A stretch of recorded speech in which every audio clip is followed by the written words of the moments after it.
This video is in response to questions from several friends about the interpretation of Bent Flyvbjerg's How Big Things Get Done. Below are our replies, for reference only.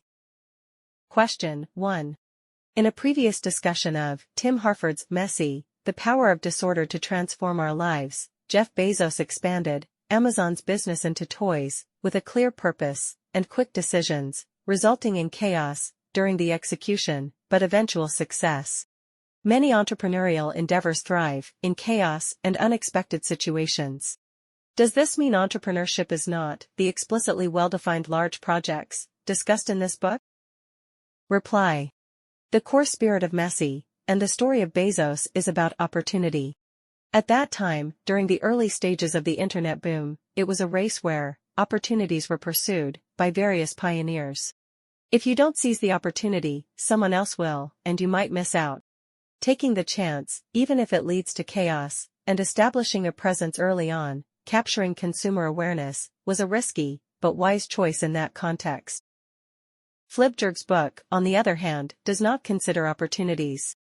The default scenario, he assumes, is that, whether the project is done, or when it's done doesn't matter much. A stable and peaceful period, rather than an engineering construction, during rapidly changing wartime. Flyvbjerg also emphasizes the importance of clear goals, but his research focuses more on how to do it, if the decision to proceed has been made, rather than the decision of whether to do it in the first place. In the context of Bezos' story, when Bezos has already decided to start the toy business at Amazon, Flyvbjerg's role would be to develop a plan to execute that project. Flyvbjerg is not Bezos, but Bezos needs Flyvbjerg. Question 2.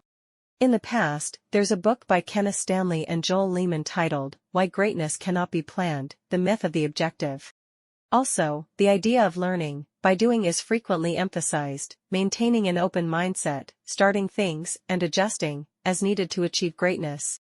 Could you clarify when it's suitable to start with a rough plan for a certain type of project and when it's better to plan thoroughly before starting? Reply.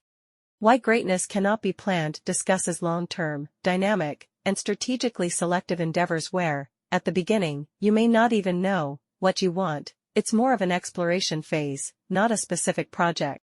For instance, when Elon Musk builds rockets or ventures into Tesla, he starts with a vague goal, a rough idea of what he wants, certain requirements it should meet, but not a precise vision, so it can't be considered as working on a project.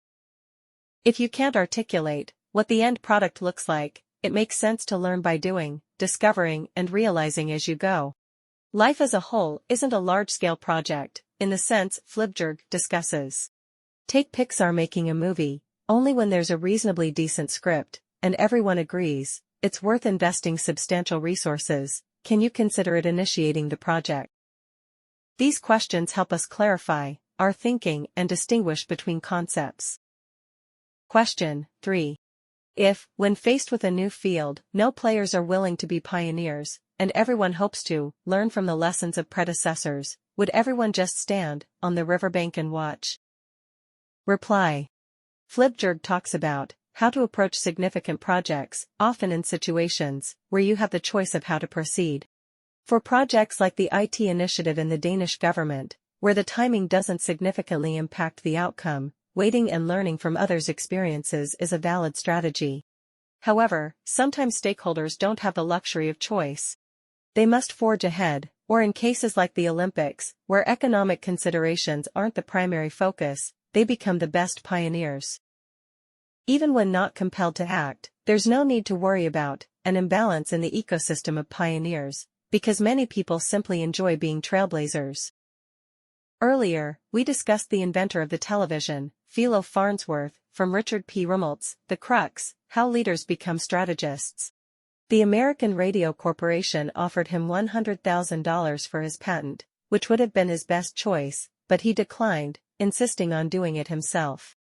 Unfortunately, due to a lack of mass production capabilities and content channels, he faced a dismal failure. Did future inventors learn from his lesson? You may have heard the story of Robert Kearns, the inventor of intermittent windshield wipers. Old wipers swept continuously, while Kearns invented wipers that blinked like human eyes. His best option at the time was to patent it and license production to major automakers, allowing him to earn money, to invent other things. However, Kearns was determined to have his own factory. He insisted on manufacturing these wipers himself and selling them individually to automakers. Long story short, first Ford and later other companies blatantly copied Kearns' design, using the wipers on their own cars, without compensation.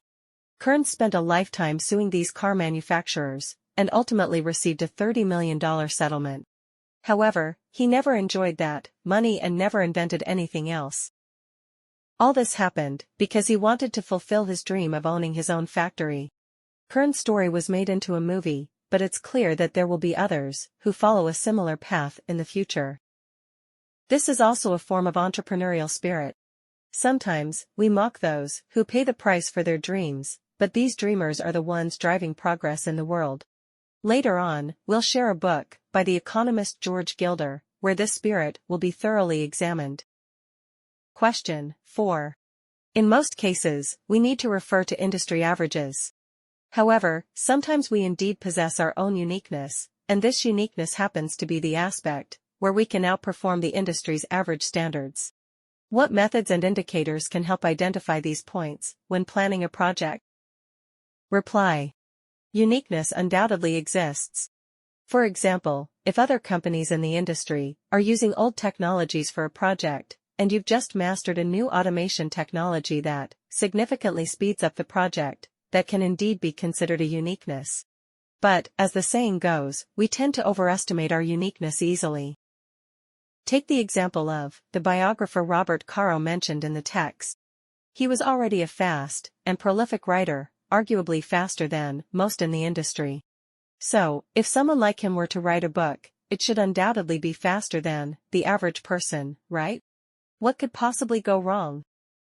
As a fellow writer, I can probably guess what issues arose in the process.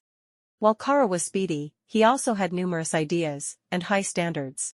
He could see possibilities that other writers couldn't, and he was willing to put in the effort to explore those possibilities.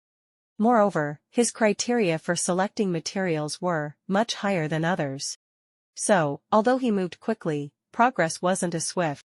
While he could write an ordinary piece 3 times faster than others, he chose not to write ordinary pieces. He reasonably assessed his speed but didn't anticipate the opportunities and challenges he would encounter. Therefore, you only truly know after you've done it. If you haven't done it, asking others is the best way. Question 5. When undertaking significant projects, is it common for the initiator, planner, and executor to be the same person? What are the pros and cons of doing or not doing this? How should one consider these roles? Reply. In the scenario where the initiator, planner, and executor are the same person, this typically happens in small companies. The advantage is that you are most aware of what you want at any given moment, allowing for quick decision-making. However, the significant drawback is the lack of specialization. Both planning and executing projects require a high level of expertise. It's best to involve individuals with the most experience in the specific task, often someone outside the company. For subsequent projects, you can engage a different set of individuals. This approach also facilitates accountability. The person proposing and owning the project only authorizes, but doesn't execute it. This way, the success or failure of the project can be scrutinized, and someone can be held accountable.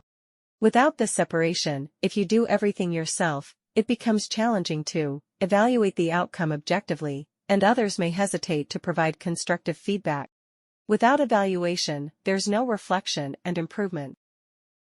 If you feel there is value in this, please like, subscribe to this channel, and leave your thoughts or suggestions in the comments section. Let's grow together and read more good books.